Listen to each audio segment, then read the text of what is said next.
साथियों, आप सभी का हमारे यूट्यूब चैनल में स्वागत अभिनंदन है। आप सभी के लिए मैं उत्तर प्रदेश जो बीएड का एंट्रेंस एग्ज़ाम होने वाला है, उसके लिए शॉर्ट वीडियो मैं बना रहा हूँ, ताकि कम समय में अधिक से अधिक प्रश्न को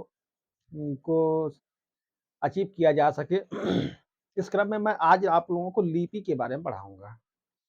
तो आइए हम लिपि के बारे में बताते हैं आपको कि जो लिपि है, इसका पहले हम विकास क्रम बताएँगे, उसके बाद जो देवनागरी लिपि, भारत की लिपि देवनागरी लिपि है, इसका ब्राह्मी लिपि से किस प्रकार विकास हुआ, ये प्रश्न बन सकता है। दूसरा एक आशा रखी जाती है कि इसके बाद जो जो संविधान में हिंदी है, इसका प्रावधान, दोनों एक ही वीडियो में रहेगी हमारी वीडियो। तो आइए लिपि के बारे में जानते हैं, लिपि का विकास क्रम क्या है? तो लिपि का जो विकास क्रम है, वो जान लीजिए कि जो लिपि है उसका विकास कैसे हुआ। पहले चित्र देखिए इसका विकास क्रम है, पहले चित्र लिपि बनी, सबसे पहले चित्र लिपि थी, ठीक है? उसके बाद चित्र लिपि के बाद सूत्र लिपि बनी। सूत्र लिपि, ठीक है? सूत्र के बाद प्रतीक लिपि, प्रतीक के बाद फिर भाव लिपि आई, भाव के बाद भाव ध्वनि, भाव ध्वनि लिपि, भाव ध्वनि के बाद फिर ध्वनि, इसके बाद जाकर के ध्वनि लिपि। तो लिपि के विकास क्रम यही है और इसके बारे में अगर पढ़ेंगे तो विस्तार से करेंगे तो विस्तारण बहुत लंबा है। लेकिन इतना जान लीजिए कि चित्र के बाद सूत्र के बाद प्रतीक तो भाव तब ध्वनि, भाव ध्वनि इसके बाद ध्वनि लिपि। इसको ये इस तरह से सीधे-सीधे लिख दे रहे हैं। पहले चित्र लिपि, उस चित्र लिपि के बाद सूत्र लिपि का हुआ, चित्र, सूत्र, प्रतीक,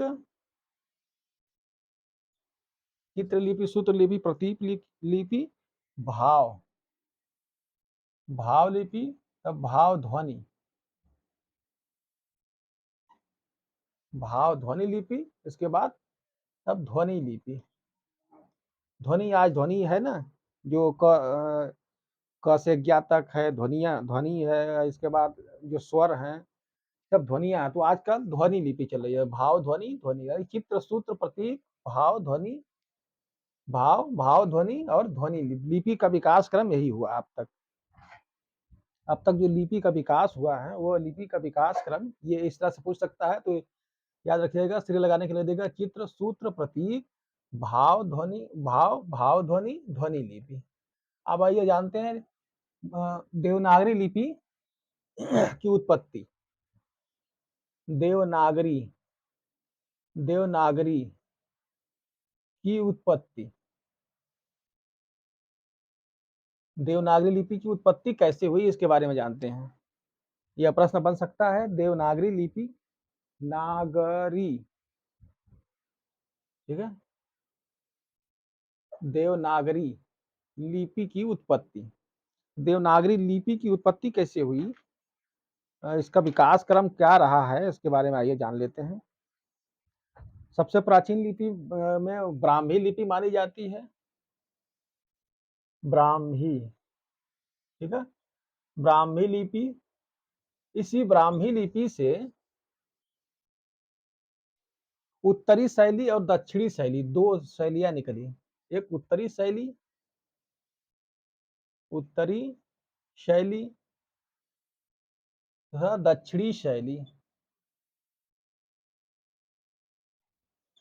उत्तरी शैली और दक्षिणी शैली।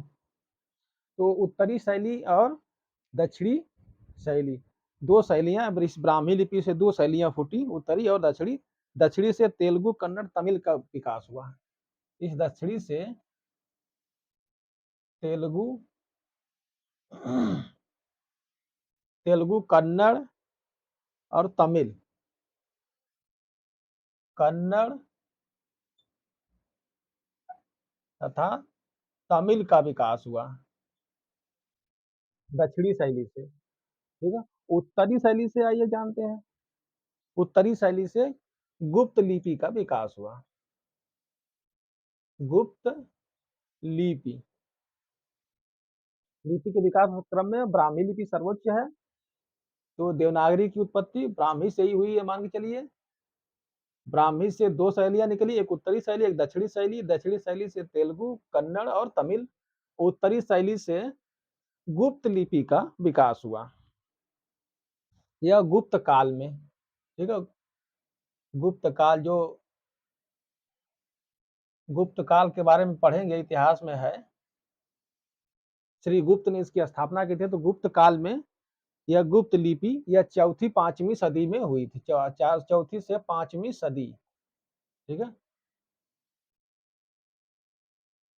चौथी से पांचवी सदी में इसका विकास हुआ था। गुप्त लिपि का, गुप्त लिपि दक्षिण भारत में मंजूषा, सिरस्क या पल्लव लिपि है। यही इस गुप्त लिपि, इसकी विशेषता है और है कि यह दक्षिण भारत में, गुप्त लिपि जो है यह दक्षिण भारत में मंजूषा सिरस्क, मंजूषा मंजूषा सिरस्क, मंजूषा सिरस्क या पल्लव लिपि या पल्लव लिपि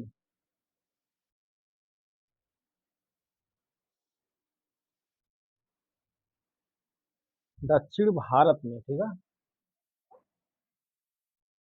दक्षिण भारत में इसे क्या कहा जाता है? गुप्त लिपि को मंजूषा सिरस्क या पल्लव लिपि कहा जाता है दक्षिण भारत में। तो उत्तरी शैली से गुप्त लिपि का विकास हुआ। इस गुप्त लिपि को दक्षिण भारत में मंजूषा सिरस्क या पल्लव लिपि के नाम से जानी जाती है। इसका विकास चौथी पांचवी सदी में हुआ था, गुप्त लिपि का। अब इस गुप्त लिपि से ही कुटील लिपि का विकास हुआ, ठीक है, यही गुप्त लिपि, गुप्त लिपि से कुटील लिपि, कुटील लिपि या इस कुटील लिपि को सिद्ध लिपि भी कहते हैं, सिद्ध लिपि।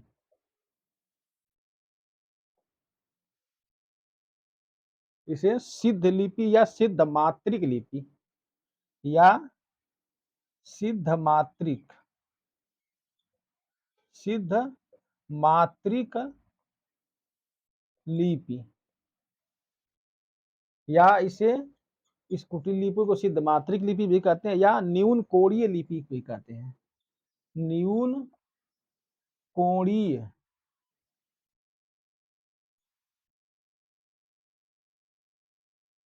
कोणीय लिपि,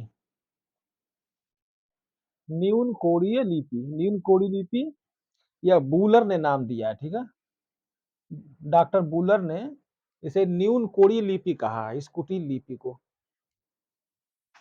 तो इसी उत्तरी शैली से ही गुप्त लिपि का विकास हुआ। गुप्त लिपि चौथी पांचवी सदी में गुप्त काल में विकास हुआ। यह दक्षिण भारत में मंजूषा सिरस्क या पल्लव लिपि के नाम से जानी जाती है। इसी गुप्त लिपि से कुटिल लिपि का विकास हुआ, ठीक है, कुटिल लिपि को सिद्ध मात्रिक लिपि या सिद्ध लिपि या सिद्ध मात्रिक लिपि या न्यून कोणीय लिपि भी कहा जाता है। कैमरा थोड़ा और नीचे कर दे रहे हैं, नीचे आ जाएगा। इस कुटिल लिपि से, कुटिल लिपि से ही, इतना लिख लीजिए, लिखने के बाद मैं थोड़ा मिटा करके ऊपर से फिर शुरू करूंगा। इतना लिख लिख लीजिए आप लोग, ये हमने सही से लिख दिया है। देखिए, उत्तरी शैली, उत्तरी शैली से गुप्त लिपि का विकास हुआ। गुप्त लिपि को दक्षिण भारत में पल्लव या सिरस्क लिपि कहा जाता है। इस गुप्त लिपि से कुटिल लिपि का विकास हुआ। कुटिल लिपि को सिद्ध लिपि या सिद्ध मात्रिक लिपि या न्यून कोणीय लिपि कहा जाता है। न्यून कोणीय लिपि नाम बूलर ने दिया है, ठीक है। अब इस गुप्त लिपि से कुटिल लिपि का विकास हुआ। अब कुटिल लिपि से, कुटिल लिपि से इस कुटिल लिपि से प्राचीन नागरी या देवनागरी से प्राचीन नागरी, प्राचीन नागरी या इसे देवनागरी या नंदी नागरी, देवनागरी यानी कि प्राचीन देवनागरी, ठीक है, प्राचीन देवनागरी, प्राचीन है या प्राचीन देवनागरी, ठीक है, प्राचीन नागरी या प्राचीन देवनागरी। इसे दक्षिण भारत में नंदी नागरी भी कहा जाता है, नंदी नागरी, नंदी नागरी या दक्षिण भारत में इसे नंदी नागरी के नाम से जाना जाता है। इस कुटील लिपि से किसका, प्राचीन नागरी या प्राचीन देवनागरी का विकास हुआ। उसके बाद प्राचीन नागरी या देवनागरी, इसका विकास 8वीं-9वीं सदी में हुआ था। 8वीं-9वीं सदी,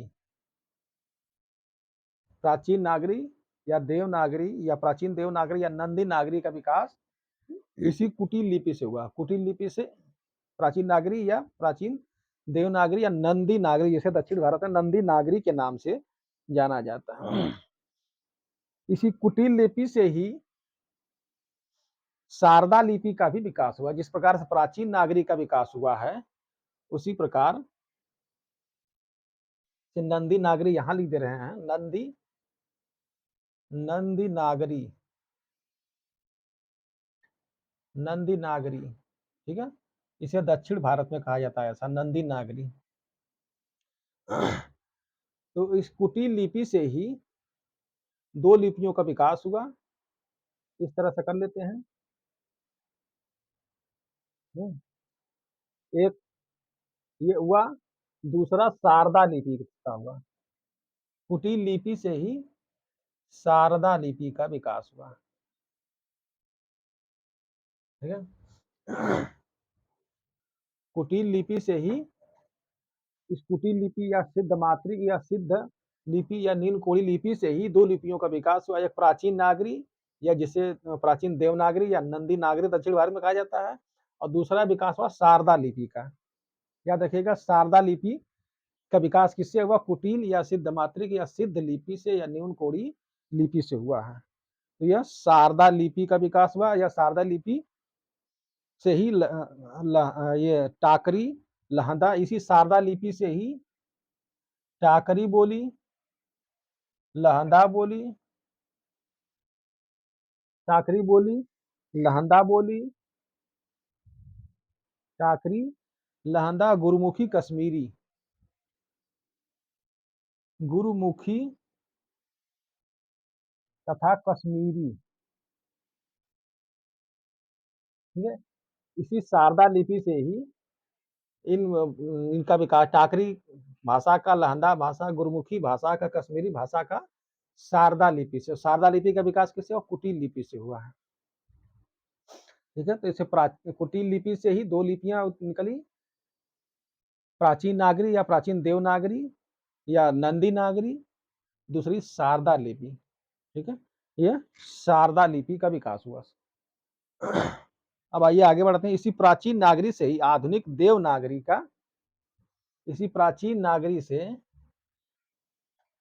आधुनिक, वर्तमान, ठीक है, आधुनिक देवनागरी का विकास हुआ। देवनागरी, ठीक है, आधुनिक देवनागरी का विकास लगभग 15वीं 16वीं सदी के आसपास हुआ, ठीक है। आधुनिक देवनागरी लिपि का इसी प्राचीन देवनागरी या नंदी नागरी से ही आधुनिक देवनागरी लिपि का विकास हुआ। तो यही देवनागरी है जो जिस देवनागरी लिपि से ही हिंदी का विकास हुआ, याद रखिए। इसी देवनागरी से ही लास्ट में हिंदी का विकास हुआ। देवनागरी तो भारत की जो राजभाषा है वो हिंदी है, और उसकी लिपि कौन है, देवनागरी है। तो देवनागरी से ही हिंदी का विकास माना जाता है। इसको मैं, ये लंबा है बहुत, इसको मैं शॉर्ट में बता दे रहा हूँ एक बार। इस देवनागरी का भी बाद में दो भागों में खंडन हुआ। एक पश्चिमी अर्धनागरी, एक पूर्वी नागरी। पूर्वी नागरी से बांग्ला, असमिया तथा उड़िया आदि का विकास हुआ। इसको बहुत ज़्यादा बीएड में नहीं पूछेगा, इतना लिख लीजिए। इसको मैं शॉर्ट में एक बार समझा दे रहा हूँ।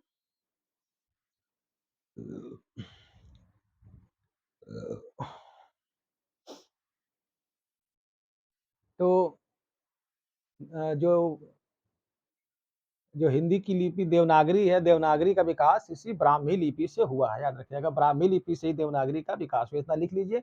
इसको मैं शॉर्ट में एक बार नक्शा बना करके समझा दे रहा हूँ, शॉर्ट में, ताकि कंफ्यूजन दूर हो जाएगा।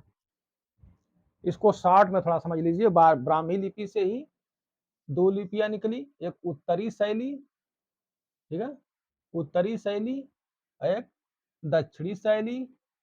शॉर्ट में बना दे रहा हूँ। उत्तरी शैली और दक्षिणी शैली। इसी उत्तरी शैली से गुप्त लिपि बनी। गुप्त लिपि, गुप्त लिपि से कुटील लिपि, कुटील या सिद्ध मात्रिक, सिद्ध मात्रिक। आगे बात बता ही दिया हूं। इस कुटील लिपि से ही प्राचीन, इस कुटील लिपि से ही प्राचीन नागरी, प्राचीन नागरी या प्राचीन देवनागरी, ठीक है, देवनागरी का विकास हुआ। इसी प्राचीन देवनागरी से ही आधुनिक, आधुनिक देवनागरी का विकास हुआ। देवनागरी का विकास हुआ। याद रखिएगा, बस लिपि के बारे में पूछेगा तो जो देवनागरी लिपि है, इसका विकास ब्राह्मी लिपि से हुआ है, उत्तरी शैली से हुआ। उत्तरी ब्राह्मी लिपि से उत्तरी शैली से हुआ, उत्तरी शैली से गुप्त लिपि बनी। पहले देखिए, ब्राह्मी लिपि से छट के आगे उत्तरी शैली में आई, जिससे गुप्त लिपि बनी, फिर कुटील लिपि बनी, उसके बाद प्राचीन नागरी बनी, इसके बाद आधुनिक देवनागरी बनी। ये है लिपि, जो शॉर्ट में मैंने बता दिया। लिपि तो बहुत विस्तार से है, कम से कम 15-20 वीडियो बनेगी इस पर, तो जाके पूरा होगा। लेकिन बीएड के लिए इससे ज्यादा नहीं पूछता है। ठीक है, लिपि हो गई। अब लिपि के बारे में थोड़ा और जान लीजिए कि जो देवनागरी लिपि है, हमारी जो देवनागरी लिपि, इसका देवनागरी की विशेषता क्या है, ठीक है। देवनागरी की विशेषता, देवनागरी लिपि की विशेषता क्या है? पहली विशेषता यह है कि यह लिपि क्या है? अक्षरात्मक है। देवनागरी लिपि क्या है? अक्षरात्मक है। दूसरा क्या है? इस तरह से जो रोमन लिपि है, इसके अलावा जो रोमन लिपि है वो तथा रोमन लिपि पूछ सकता है, इसलिए बता दे रहा हूं। और जो रोमन लिपि है, रोमन लिपि वर्णात्मक है, वर्ण उसमें है, वर्णात्मक।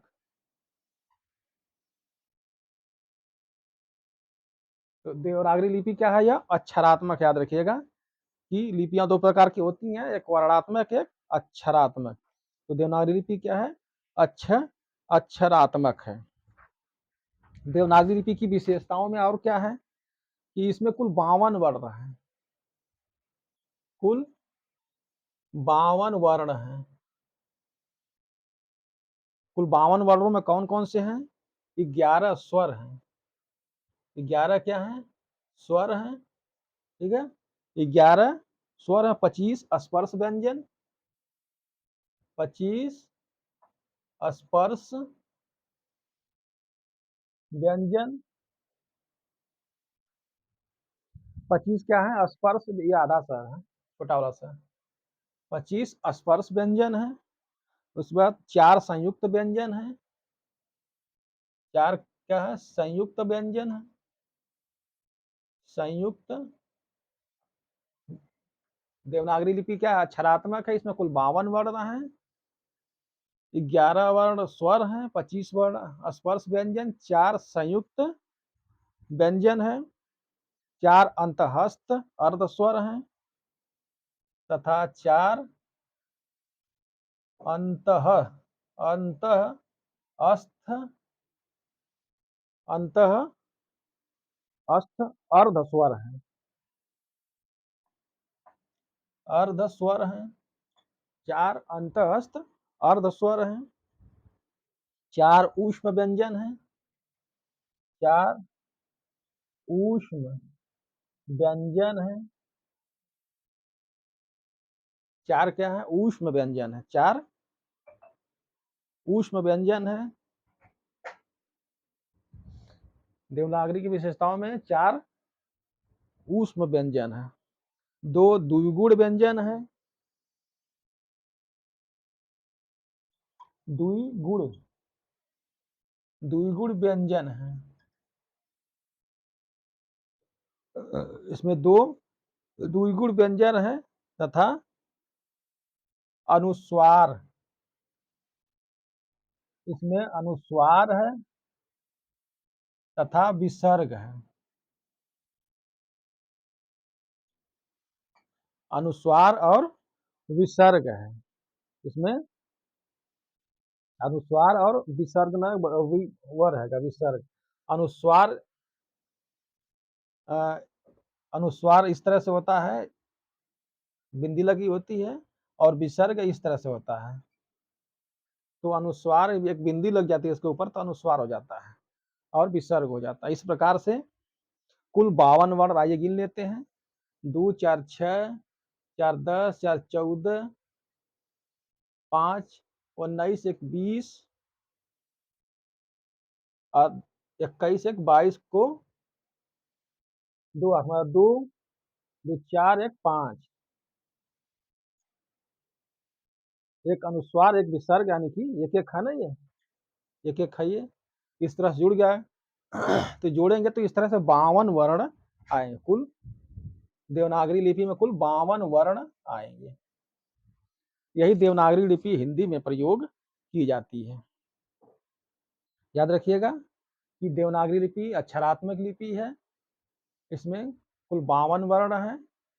11 स्वर 25 स्पर्श व्यंजन। इसमें जो जितना हमने जो 11 स्वर 25 व्यंजन आदि जो हमने बताया है, इसको मैं एक एक वर्ड को मैं अभी आगे बताता हूँ। इसको देखिएगा, ध्यान दीजिएगा। फिलहाल इतना लिख लीजिए कि देवनागरी लिपि में की विशेषता अक्षरात्मक है। इसमें कुल 52 वर्ण है।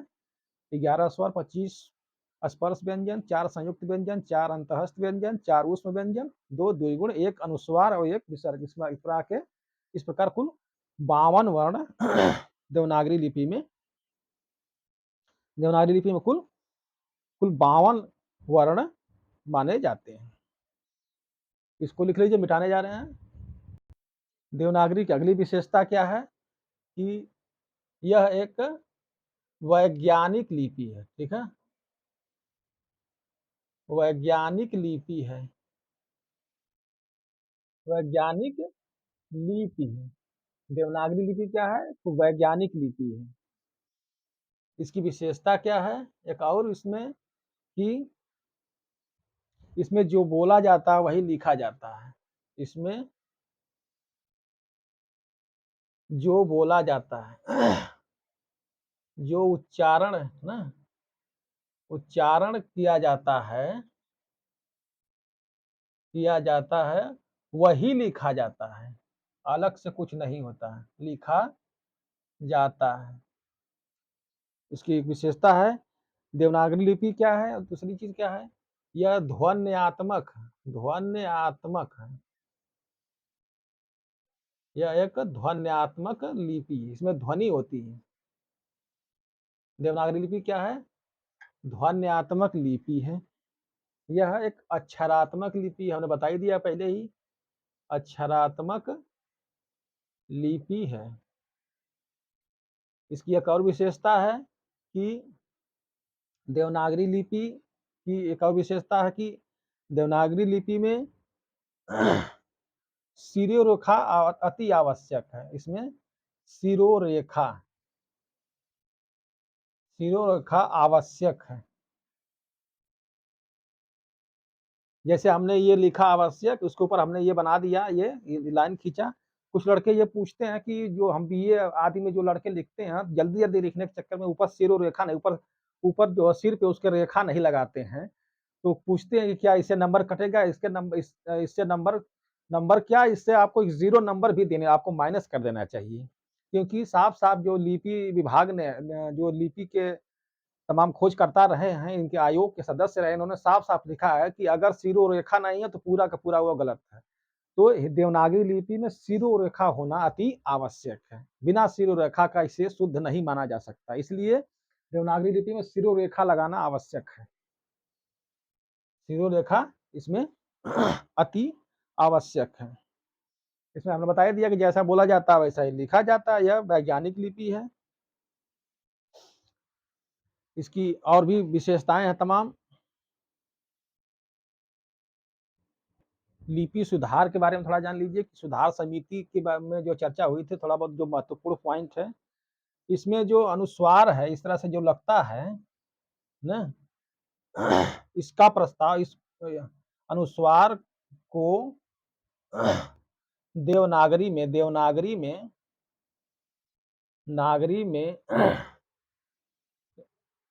लेने के लिए, ठीक है, डॉक्टर श्याम सुंदर दास ने प्रस्ताव रखा था, याद रखिएगा।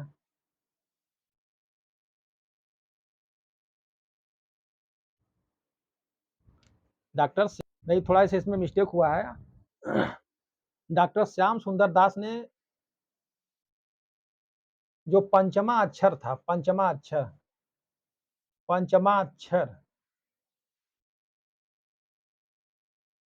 अक्षर जो था, जिसमें पंचमा अक्षर में आपको आगे पढ़ाएंगे। पंचमा अक्षर में पांचवा अक्षर जो होता है, क ख ग घ अंगा अंगा हो गया, जैसे जैसे इया हो गया, न हो गया, जो न नाक से बोला जाता है वही पंचमा अक्षर होता है। तो पंचमा अक्षर की जगह केवल ये इस तरह से, मतलब इस तरह से जानते हैं, चंद्र बिंदु ना, बल्कि ये बिंदु थोड़ी सी लगी होती है, इसे अनुस्वार कहते हैं। हाँ, अनुस्वार, अनुस्वार को देवनागरी में, ठीक है, देवनागरी में लेने का प्रस्ताव, देवनागरी में लेने का प्रस्ताव डॉक्टर श्याम सुंदर दास ने किया था। डॉक्टर श्याम सुंदर दास, श्याम सुंदर दास ने, ठीक है, दिया था। उन्होंने कहा, डॉक्टर श्याम सुंदर दास ने कहा कि पंचमा अक्षर की जगह केवल यह अनुस्वार का ही प्रयोग किया जाए। नागरी सुधार लिपि के अध्यक्ष काका कालेलकर थे, याद रखिएगा। नागरी सुधार लिपि, नागरी लिपि सुधार समिति के अध्यक्ष काका कालेलकर थे। इन्होंने 14 सुझाव दिया था। 1953 ईस्वी में लखनऊ में लिपि सुधार परिषद गठित हुआ था। 1953 ईस्वी में लखनऊ में, ठीक है, लखनऊ में लिपि सुधार परिषद, लिपि सुधार परिषद गठित हुआ 1953 में। इसके अध्यक्ष राधा कृष्णन थे, ठीक है। अध्यक्ष कौन थे? राधा कृष्णन, राधा कृष्णन थे। इतना लिख लीजिए, आगे मिटा करके बताने और जा रहे हैं कुछ।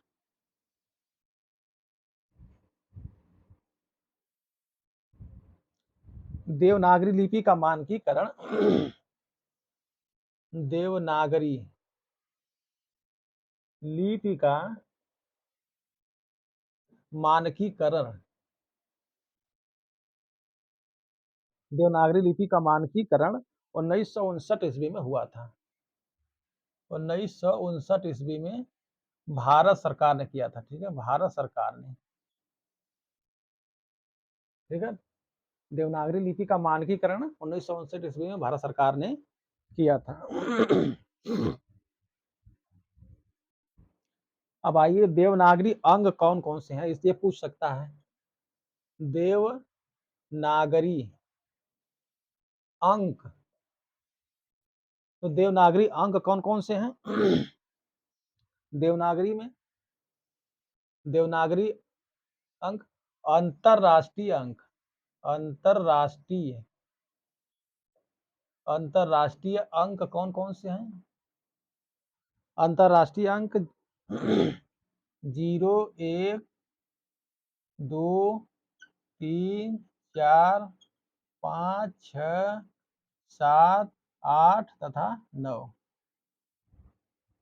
ठीक है, यह अंतरराष्ट्रीय अंक है। देवनागरी देवनागरी लिपि के देवनागरी के जो अंक है अंतरराष्ट्रीय अंक कौन है? 1, 2, 3 जीरो से 0, 1, 2, 3, 4, 5, 6, 7, 8, 9 ये अंतरराष्ट्रीय अंक है देवनागरी के। देवनागरी के ये अंतरराष्ट्रीय अंक हैं। तथा भारतीय अंक का क्या है? देवनागरी के भारतीय अंक, देवनागरी के भारतीय अंक क्या है? जो हिंदी वाला है वो है, अर्थात 0, 1, 2, 3, 4, 5, 6, 7, 8 तथा 9 ये भारतीय अंक हैं। देवनागरी लिपि के भारतीय अंक कौन है? ये 1, 2, 3, 4, 5, 6, 7, 8, 9। अंतरराष्ट्रीय अंक कौन है? ये अंग्रेजी वाला। ठीक है, तो देवनागरी लिपि के ये भारतीय और अंतरराष्ट्रीय अंक मानकीकरण किया गया है। दोस्तों वीडियो लंबी हो रही है इसलिए अगली वीडियो में मिलेंगे हम। ये लिपि आदि के बारे में हमने बता दिया कि जो प्रश्न पूछेगा पक्का पूछेगा इससे उत्तर प्रदेश बीएड एग्जाम में। अब आइए अगली वीडियो में मिलते हैं, हम भाषा को लेकर मिलते हैं।